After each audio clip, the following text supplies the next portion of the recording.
ಬಂದಿರುವಂತಹದ್ದು ಯಾವುದು? Knight of wands ಬಂದಿದೆ. ಯಾವುದೋ ಕೆಲವೊಂದು ನಿರ್ಧಾರಗಳನ್ನ ಮಾಡ್ತಾ ಇರುವಂತಹದ್ದು, ಧೈರ್ಯದಿಂದ ಕೆಲವು ನಿರ್ಧಾರಗಳನ್ನ ನೀವು ಮಾಡ್ತಾ ಇರುವಂತಹದ್ದು ರೆಪ್ರೆಸೆಂಟ್ ಆಗ್ತಾ ಇದೆ. ಆಕ್ಷನ್ಸ್ ಅನ್ನ ತಗೋತಾ ಇರುವಂತಹದ್ದು ನಿಮಗೆ ರೆಪ್ರೆಸೆಂಟ್ ಆಗ್ತಾ ಇದೆ ಬಾಟಮ್ ಆಫ್ ದ ಡಕ್ ಅಲ್ಲಿ. ಓಕೆ, ಇನ್ ನಿಯರ್ ಪಾಸಿಟಿವ್ ಏನಾಗಿದೆ?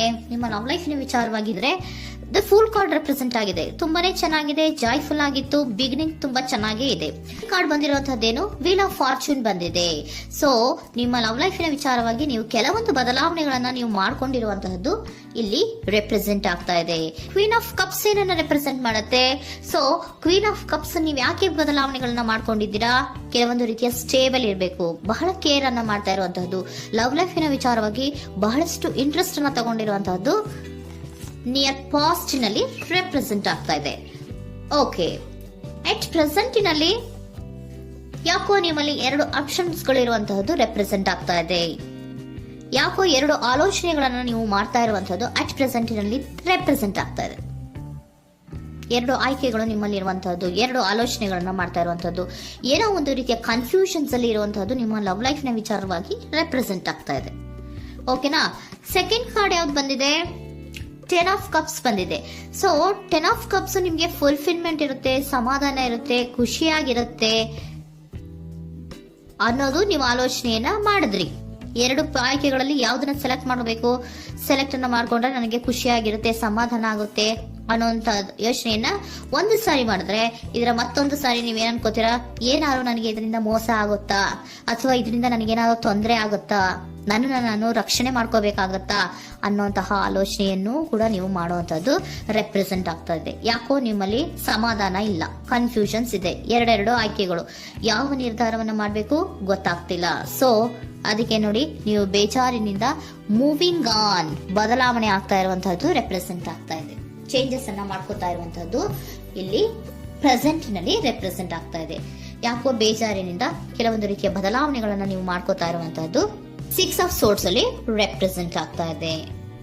ನೀವು ಈ 6 ಆಫ್ ಸೋರ್ಟ್ಸ್ ಮತ್ತೆ ಏನನ್ನ ರೆಪ್ರೆಸೆಂಟ್ ಮಾಡುತ್ತೆ ಅಂದ್ರೆ, ನಾನು ಲವ್ ಲೈಫಿನ ವಿಚಾರವಾಗಿ ಒಂದು ಬೆಟರ್ ಆಪ್ಷನ್ಸ್ ಅನ್ನ ಸೆಲೆಕ್ಟ್ ಮಾಡ್ಕೋಬೇಕು ಅನ್ನುವಂತಹ ಆಲೋಚನೆಯನ್ನ ಮಾಡ್ತಾ ಇರುವಂತಹದ್ದು ರೆಪ್ರೆಸೆಂಟ್ ಆಗ್ತಾ ಇದೆ.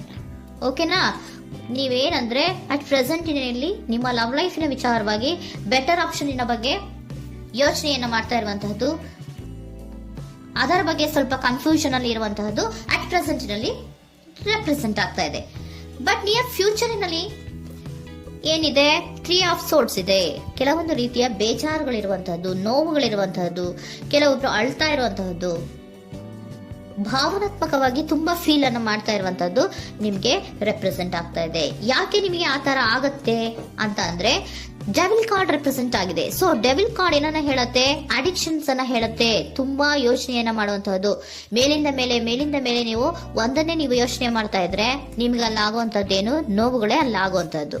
ಸೊ ಯಾತಕ್ಕೆ ಅಂದ್ರೆ ನಿಮ್ಮಿಬ್ಬರ ಮಧ್ಯೆ ಕೆಲವೊಂದು ರೀತಿಯ ಘರ್ಷಣೆಗಳಿರುವಂತಹದ್ದು ರೆಪ್ರೆಸೆಂಟ್ ಆಗ್ತಾ ಇದೆ.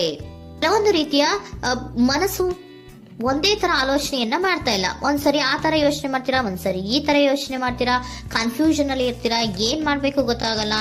ಸೊ ಅದಕ್ಕೆ ನಿಮ್ಗೆ ಬೇಜಾರು, ನೋವು ಇರೋಂಥದ್ದು. ಮತ್ತೆ ನೆಕ್ಸ್ಟ್ ಕಾರ್ಡ್ ಬಂದಿರುವಂತದ್ದೇನು? 5 ಆಫ್ ಪ್ಯಾಂಟಿಕಲ್ಸ್ ಬಂದಿದೆ. ಸೊ 5 ಆಫ್ ಪ್ಯಾಂಟಿಕಲ್ಸ್ ಏನು?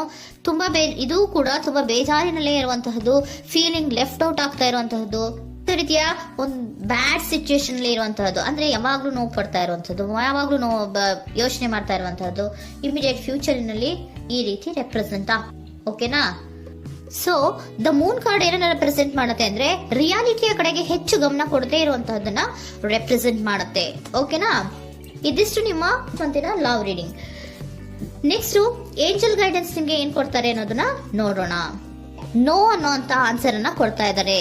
So no, not the right time. ನೀವೇನು ಕೂಡ ಈ ಕನ್ಫ್ಯೂಷನ್ ಅಲ್ಲಿ ಇದ್ದಾಗ ಯಾವುದೇ ರೀತಿಯ ಡಿಸಿಷನ್ಸ್ ನ ಮಾಡೋದಕ್ಕೆ ಇದು ಕರೆಕ್ಟ್ ಆಗಿರುವಂತಹ ಟೈಮು ಅಲ್ಲ.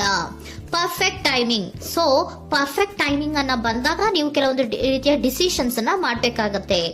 ಯಾವಾಗ ಅಂದ್ರೆ ನೀವು ಮನಸ್ಥಿತಿಯನ್ನ ನೀಟಾಗಿ ಇಟ್ಕೊಂಡಾಗ, ಕೆಲವೊಂದು ರೀತಿಯ ಕನ್ಫ್ಯೂಷನ್ಸ್ ಇಂದ ನೀವು ಆಚೆ ಬಂದಾಗ, ಯಾವಾಗ ನೀವು ಕ್ಲಿಯರ್ ಥಿಂಕಿಂಗ್ ಅನ್ನ ಮಾಡ್ತೀರಾ ಅದು ಪರ್ಫೆಕ್ಟ್ ಟೈಮಿಂಗ್. ಸೊ ಆಗ ನಿಮ್ಗೆ ಕೆಲವೊಂದು ರೀತಿಯ ಫರ್ಗಿವ್ನೆಸ್ ಅನ್ನೋದು ಇರುತ್ತೆ ಅನ್ನೋದನ್ನ ಏಂಜಲ್ ಗೈಡೆನ್ಸ್ ನಿಮ್ಗೆ ಹೇಳ್ತಾ ಇದ್ದಾರೆ. ಸೊ ಹಾಗಿದ್ರೆ ಸರೆಂಡರ್ ಕಾರ್ಡ್ಗಳು ನಿಮ್ಗೆ ಏನ್ ಹೇಳುತ್ತಾರೆ ಅನ್ನೋದನ್ನ ನೋಡೋಣ. Surrender to your soul path. Your life journey has been perfectly designed for your soul growth. Embrace every lesson and every moment. ನಮ್ಮ ಜೀವನದಲ್ಲಿ ಬರುವಂತಹ ಎಲ್ಲಾ ಕೆಲವೊಂದು ಮೂಮೆಂಟ್ಗಳನ್ನ ನಾವು ಪರ್ಫೆಕ್ಟ್ ಆಗಿ ದೇವರು ಡಿಸೈನ್ ಮಾಡಿರ್ತಾರೆ. ಅದಂದ್ರೆ ನಮ್ಮ ಲೈಫಿನಲ್ಲಿ ಏನೇನ್ ಆಗ್ಬೇಕು ಅನ್ನೋದನ್ನ ಮುಂಚೆಯೇ ದೇವರು ಬರ್ದಿರ್ತಾರೆ. ಸೊ ಅದು ಹಾಗೆಯೇ ನಡೀತಾ ಇರುತ್ತೆ. ಓಕೆನಾ? ನಾವು ನಮ್ಮ ಲೈಫ್ ನಲ್ಲಿ ಬರುವಂತಹ ಪ್ರತಿಯೊಂದು ಲೆಸನ್ಸ್ ಅಥವಾ ಪಾಠಗಳೇನಿರುತ್ತೋ ಅಥವಾ ನಾವು ಏನನ್ನ ನಮ್ಮ ಜೀವನದಲ್ಲಿ ಬರ್ತಾ ಇರುತ್ತೋ ಅದು ಒಂದು ನಮ್ಗೆ ನಮ್ಮ ಲೈಫಿನಲ್ಲಿ ಒಂದು ಲೆಸನ್ ತರ. ಸೊ ಅದನ್ನ ನಾವು ಎವ್ರಿ ಮೂಮೆಂಟ್ ಅನ್ನ ಕೂಡ ನಾವು ಎಂಬ್ರೇಸ್ ಸ್ವೀಕರಿಸಬೇಕು. ಯಾವಾಗ್ಲೂ ಕೂಡ ಅದನ್ನು ಸ್ವೀಕರಿಸಿಕೊಂಡು ಮುಂದೆ ಮುಂದೆ ಹೋಗ್ತಾ ಇರಬೇಕು. ಪ್ರತಿ ನಿಮಿಷವೂ ಕೂಡ ಒಂದೊಂದು ರೀತಿಯ ನಮಗೆ ಪಾಠ ಇದ್ದ ಹಾಗೆ ಅಂತ ಹೇಳ್ತಾ ಇದ್ದಾರೆ. Surrender unhealthy relationship. Surrender unhealthy relationship. Let go a relationship that don't serve you, including unavailable or toxic people. You deserve to be treasured by others and to be surrounded by positive people. Unhealthy relationship ನ ಕಡೆಗೆ ಹೆಚ್ಚು ಗಮನವನ್ನ ಕೊಡಬೇಡಿ. ಈ toxic people ನ ಕಡೆಗೆ ಹೆಚ್ಚು ಗಮನವನ್ನ ಕೊಡಬಾರ್ದು. So ಯಾವಾಗ್ಲೂ ನಾವು ಪಾಸಿಟಿವ್ ಆಗಿ ಥಿಂಕ್ ಮಾಡುವಂತಹ, ಪಾಸಿಟಿವ್ ಆಗಿ ಆಲೋಚನೆ ಮಾಡುವಂತಹ ಜನಗಳ ಜೊತೆಯಲ್ಲಿಯೇ ನಾವು ಹೆಚ್ಚು ಇರಬೇಕು ಅನ್ನೋದನ್ನ ನಿಮ್ಗೆ ಸರೆಂಡರ್ ಕಾರ್ಡ್ ಹೇಳ್ತಾ ಇದ್ದಾರೆ.